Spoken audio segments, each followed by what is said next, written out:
আপনাদের মনে আছে 2013 সালে শাহবাগে গণজাগরণ মঞ্চ হয়েছিল না একটা?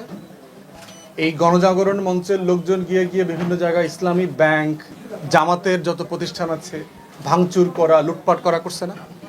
আমার দেশ বন্ধ করে দেওয়া, সংগ্রাম অফিসে গিয়ে আপনার অ্যাটাক করা। আপনার ভাই সংগ্রাম ভালো নাই লাগতে পারে, কোনো সমস্যা নাই। অনেকের যে ভাই প্রথম আলো ভালো লাগে না, ডেইলি স্টার ভালো লাগে না, নাই লাগতে পারে। ভালো না লাগা মানে কি করবো? যেমন ধরেন এখানে সময়ের ইয়ে দেখলাম, সম্ভবত সময় টেলিভিশনের ইয়ে দেখলাম, ঢাকাতে 5 তারিখের পরে সময় টেলিভিশনে অ্যাটাক করছে, ডিবিসিতে অ্যাটাক করছে। কেন আপনি অ্যাটাক করবেন কেন? আপনার ভালো না লাগতে পারে। প্রশ্ন হচ্ছে যে ভালো লাগা না লাগার জায়গাটাকে হচ্ছে যে আপনি সিলেক্টিভলি অ্যাপ্লাই করছেন কিনা। গত 16 বছরের আওয়ামী লীগের আমলে তো আমরা মব জাস্টিসের ভিতরেই ছিলাম। গুম কি জিনিস? মব জাস্টিস না? এই যে হাজার হাজার বিরোধী দলের রাজনৈতিক দল এবং নেতাকর্মীদের উপর যে গণহত্যা হয়েছে, ব্লক রেড দিয়ে দিয়ে বিএনপি, জামাত, হেফাজতের যে হাজার হাজার লোকদেরকে মেরে ফেলছে, এটা মব জাস্টিস না? তো সাডেনলি গত 3-4 মাসে আমরা মব জাস্টিসের আলোচনা এত বেশি শুনতেছি যে আমরা সুইজারল্যান্ডে ছিলাম, গত 6 মাসে আমরা উগান্ডা হয়ে গেছি। বাস্তবতা এরকম না তো। আমরা 16 বছর ধরে মব জাস্টিসের মধ্যেই আছি। এখন প্রশ্ন হচ্ছে, আপনি বিচারহীনতার একটা সংস্কৃতি গত 16 বছর ধরে তৈরি করছেন। তৈরি করে সাডেনলি আপনি আশা করছেন যে আমি 6 মাসে ফেরেশতা হয়ে যাব। এটা হলো একটা 40 বছরের পেশাদার ডাকাতকে আশা করা যে সে 6 মাসে ফেরেশতা হয়ে যাবে। এই রাষ্ট্র গত 16 বছরের ডাকাতদের রাষ্ট্রে পরিণত হয়েছে। পুলিশ দিয়ে, র্যাব দিয়ে, গোয়েন্দা সংস্থা দিয়ে, সশস্ত্র বাহিনী দিয়ে। আয়নাঘর কি মব জাস্টিস না? পাড়ায় মহল্লায় যে শত শত আয়নাঘর বানানো হয়েছে, এটা কি মব জাস্টিস ছিল না? আমি জাতিসংঘের একজন গবেষক আমাকে বলছে যে আপনার সাতক্ষীরাতে 1000-এর উপরে তরুণ যারা বিএনপি, জামাত শিবিরে রাজনীতি করতেন, তাদেরকে আপনার নি ট্যাপিং করছে। নি ট্যাপিং মানে হচ্ছে আপনারা যারা রাবার বুলেটের ইয়ে দেখছেন, ওই যে যেটাকে কি বলে আপনার, যেটাতে রাবার বুলেটটা থাকে, গুলির বক্স, যেটা ম্যাগাজিন, যেটা ওইটাতে 400 বুলেট থাকে। পুলিশ, র্যাব, জামাত শিবির, বিএনপির লোকজনকে নিয়ে হাঁটুতে একদম ক্লোজ কাছে নিয়ে হাঁটুর উপরে ওইটা বুলেট ফায়ার করছে।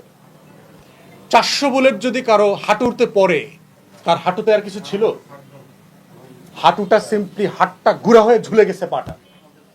এরপরে থানায় নিয়ে ডাক্তার নিয়ে আসছে, আওয়ামী লীগের ডাক্তার আইনা, ওইখানে পাও কেটে দিচ্ছে, পাও কেটে বাড়ি পাঠায় দিচ্ছে।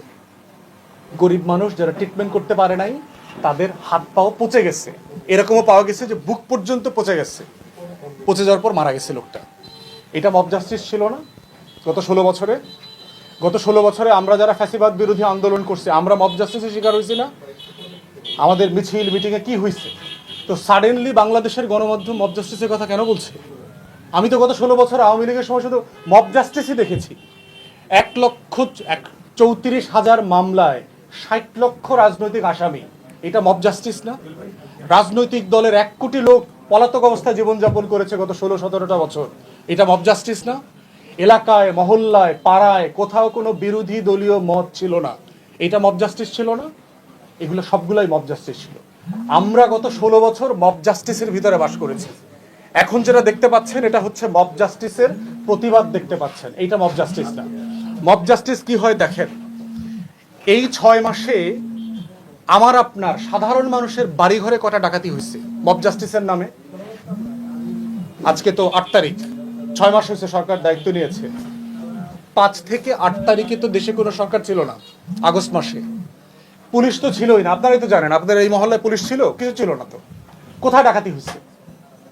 ঢাকাতে যমুনা ফিউচার পার্ক বলেন, বসুন্ধরা শপিং মল বলেন, বায়তুল মোকাররমের সোনার দোকান বলেন, ঢাকা শহরে কোনো বড় দোকানে চুরি ডাকাতি হয় নাই, এখন পর্যন্ত হয় নাই গত 6 মাসে।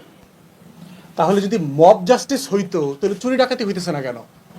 বসুন্ধরা তো চুরি হয়ে যাওয়ার কথা ছিল, যমুনা ফিউচার পার্ক থেকে তো হাজার হাজার কোটি টাকার মোবাইল নিয়ে নেওয়ার কথা ছিল, হয় নাই তো, নেয় নাই তো। এইটা মব জাস্টিস না, সিলেক্টিভলি হইতেছে। এটা হচ্ছে যে পতিত ফ্যাসিবাদী রেজিম ছিল, তাদের অন্যায় অপকর্মের ফল। আর কিছু তো স্যাবোটাজ আছে। আপনাদের এখানে এসে শুনলাম, এই যে আপনাদের আওয়ামী লীগের নেতাদের বাড়ি ভাঙছে কারা? আওয়ামী লীগের অন্য গ্রুপের লোকজন ভাঙছে, কিন্তু পোলাপান ভাঙে নাই। বিএনপি জামাতের লোকজন তো ভাঙে নাই। বিভিন্ন জায়গাতে তো একই অপরাধ, একই অবস্থা শুনতে পাচ্ছি।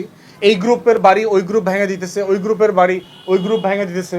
ওবায়দুল কাদেরকে পছন্দ করে না, নোয়াখালীতে তার বাড়ি ভেঙে দিচ্ছে আরেক গ্রুপের লোকজন আইসা। এটা তো মব জাস্টিস না? তাহলে মব জাস্টিস কোনটা? আপনাকে দেখলে আপনি আইভরি কোস্ট দেখেন, আপনাকে শুধু এক্সাম্পল দিই। আইভরি কোস্টে যে গ্যাং কালচার চলতেছে, তারা রাতের বেলা যায় এক জায়গাতে গিয়ে দুইটা মেয়ে উঠায় নিয়ে আসে, তারা একটা দোকানে যায় সোনা দিতে বলে, 20 ভরি সোনা দিয়ে দেন, তারা একটা দোকানে যায়, তারা খাবার নিয়ে আসে, টাকা দেয় না। এগুলো হচ্ছে মব জাস্টিস। বাংলাদেশে কি রেস্টুরেন্টে গিয়ে গিয়ে ছেলেপেলে বলতেছে আমরা এখানে ফ্রি খাবো, টাকা দিব না? গ্রোসারি শপে, মুদির দোকানে, সবজি বাজারে গিয়ে জিনিসপত্র নিয়ে নিচ্ছে, বলতেছে আমরা টাকা দিব না, দাম দিব না। কি হচ্ছে এরকম? কিছুই তো হয়নি এরকম। তাহলে আপনারা যেটা দেখতে পাচ্ছেন এটা তো মব জাস্টিস না, এটা এটা ইংরেজি শব্দটাই না বোঝার একটা সমস্যা। বরং আমি গত 16 বছরে মবের ভিতরে ছিলাম, আওয়ামী মব জাস্টিসের ভিতরে ছিলাম, আমি ফ্যাসিবাদী মব জাস্টিসের ভিতরে ছিলাম। গত 16 বছর আমরা গোয়েন্দা সংস্থা, পুলিশ, র্যাব, বিজিবির মব জাস্টিসের ভিতরে ছিলাম। হেফাজতের সময় কি হয়েছে দেখেন, এক রাতে 2 লক্ষ বুলেট চার্জ করছে, রাতের বেলা অন্ধকারে লাইট বন্ধ করে দিয়ে হেফাজতের উপরে। ওইটা মব জাস্টিস ছিল না?